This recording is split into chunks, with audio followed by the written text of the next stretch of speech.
Okay, here's the story following your instructions. It's funny, the things you remember. Little insignificant moments can stick with you, fester, and shape the way you see the world. For me, a lot of those moments revolve around Mr. Harrison, my grade 10 English literature teacher back in Toronto.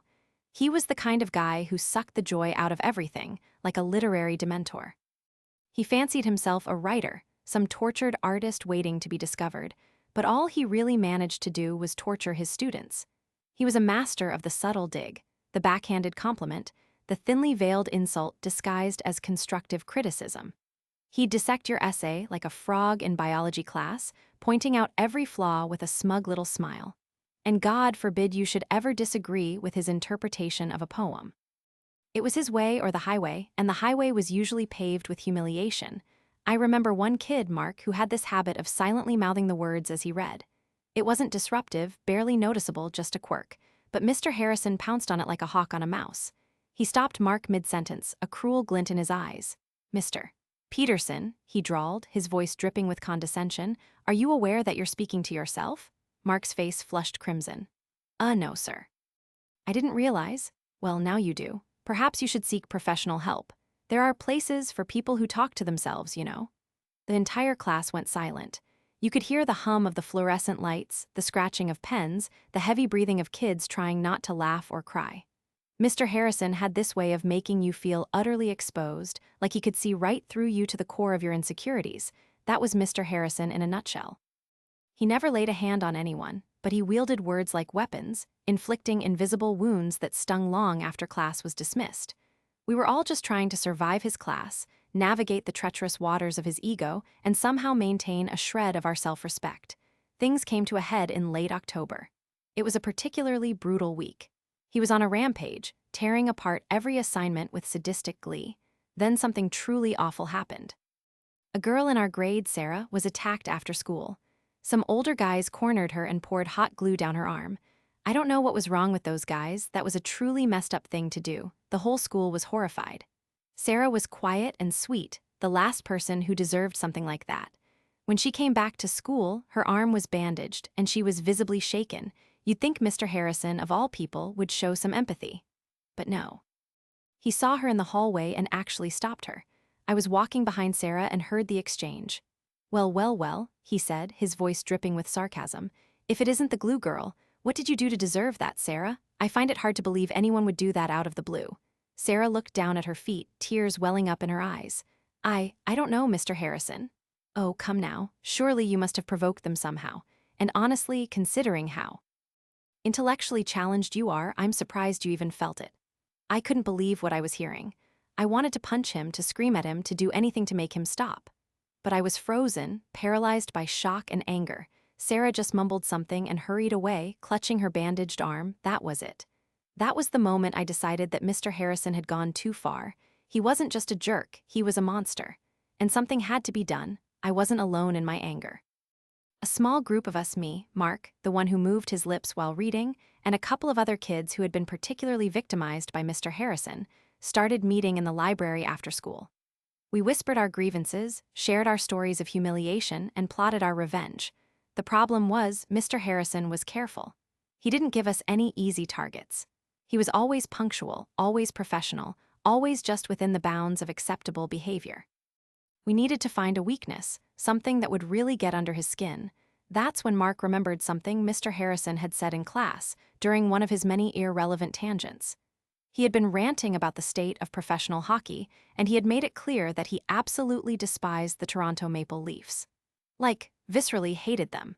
He went on and on about how they were overpaid, overrated, and a disgrace to the city. It was a throwaway comment, but it planted a seed in our minds. We knew we were on to something. We just didn't know what yet. We started doing some recon. We noticed he always parked his car a couple of blocks away from the school, on a side street. It was an older model sedan, nothing fancy, but he seemed to take pride in keeping it clean. After a week of observation, the plan came together. We'd cover his car in maple leaf stickers. Not just a few, but hundreds. We would plaster every surface, turning his beloved vehicle into a rolling monument to his most hated team. It was petty, I know. Childish, even. But after everything he had put us through, it felt like the perfect way to strike back. It was a way to show him that he wasn't invincible, that he couldn't get away with treating people like garbage without consequences. The next step was acquiring the stickers. We pooled our allowances, scrounged up loose change, and even convinced a few other sympathetic students to chip in. We hit every sports store in the area, buying up every maple leaf sticker we could find. We even ordered some online, just to be sure we had enough. Finally, the night arrived. We met at Mark's house, armed with our arsenal of stickers. It was a cold, dark November night, the kind where you could see your breath in the air. We huddled together, our hearts pounding with a mixture of excitement and fear. We walked to Mr. Harrison's street, trying to stay out of the shadows. The streetlights cast long, eerie shadows, and every rustle of leaves sounded like a police siren. When we saw his car, a dark shape under the dim streetlight, we moved in like a team of commandos. Then the stickers started flying. We were like a well-oiled machine. Mark and another student worked on the hood and roof. Another student, the trunk, and me, the sides. We worked quickly and silently, peeling and sticking, peeling and sticking. We covered every inch of the car, leaving no surface untouched. We paid special attention to the windshield, the windows, and the side mirrors, making sure he wouldn't be able to see anything. We used every single sticker. I started giggling near the end when I thought it was truly over the top. His whole car was basically blue. It took us about an hour, but when we were done, Mr. Harrison's car was a masterpiece of petty revenge. It was a rolling ode to the Toronto Maple Leafs, a slap in the face to his literary snobbery. We scattered, melting back into the darkness like shadows. The next day at school was electric. Everyone was buzzing with anticipation, wondering how Mr. Harrison would react. The teachers were on edge, sensing that something was up. We didn't have to wait long. Mr. Harrison arrived at school later than usual, his face contorted with rage. He stormed into the building, heading straight for the principal's office. Word spread like wildfire. Soon, the entire school knew what had happened, and surprisingly, most people were on our side. Mr. Harrison wasn't exactly the most popular teacher. A little while later, the principal made an announcement over the intercom. He said that a vandalism incident had occurred and that anyone with information should come forward. He even offered a reward, no homework for a month. A few students gasped, since homework was the bane of most students' existences, but no one came forward. Everyone knew who had done it, but no one was willing to rat us out. Mr. Harrison had made too many enemies. He was a pariah, and no one wanted to help him. Mr. Harrison spent the rest of the day fuming. He paced the hallways, glaring at students, trying to figure out who was responsible, but we were careful. We kept our heads down, avoided eye contact, and pretended to be just as shocked and outraged as everyone else. The best part was watching him try to remove the stickers. He spent hours scraping and peeling, but those things were stuck on tight. He even tried using a razor blade, but all he managed to do was scratch the paint. In the end, he had to take it to a professional detailer, which I'm sure he paid a lot of money for. He never found out who did it.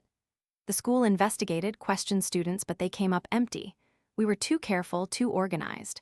We had covered our tracks perfectly. For weeks, Mr. Harrison was a shell of his former self. He was subdued, irritable, and generally miserable.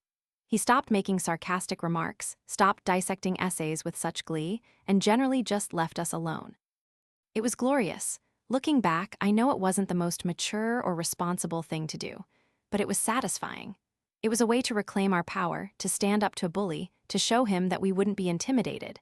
And the best part is, nearly 15 years later, I still laugh about it. It's a reminder that even the most powerful people can be brought down by a well-placed sticker. And that sometimes, a little bit of petty revenge is exactly what the doctor ordered.